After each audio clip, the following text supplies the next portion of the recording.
Un relat guanyador passa sí o sí per no obviar la qüestió fonamental, que és que hi ha un conflicte de classe. Cada cop hi ha una polarització més gran, concretament en el cas dels nois cis hetero, no? Que és el col·lectiu que més reacciona en contra d'aquests discursos, de vegades de formes molt violentes i molt disruptives contra altres companyes i companys. El que ens surt instintivament és anar a respondre a aquell contingut que és masclista, o és misògin, o és homòfob, no? O és racista, que ens desperta molta ràbia i el que anem és a contestar i intentar desmentir-ho. Aquesta estratègia moltes vegades no funciona per al que acabem d'explicar, no? Moltes vegades aquest propi contingut està pensat per ja provocar aquesta resposta per part nostra i així arribar a més persones.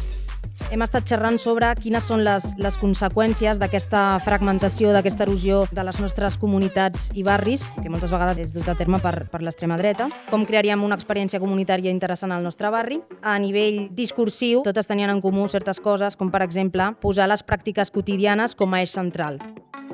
Molts de nosaltres hem viscut el racisme en primera persona, identificacions constants només per al color de pell, però també hem viscut aquests discursos racistes només enllà de l'extrema dreta.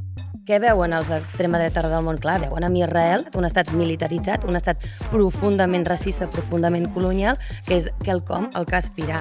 Tu realment creus que existeix aquest retrocés en aquesta generació que en teoria ha crescut amb més valors d'igualtat? És just aquest discurs? És molt més còmode pensar que els joves s'han fet d'extrema dreta que no assumir que realment, culturalment, ens hem virat a la dreta i tot està portant això, o que hi ha un malestar que no s'està responent.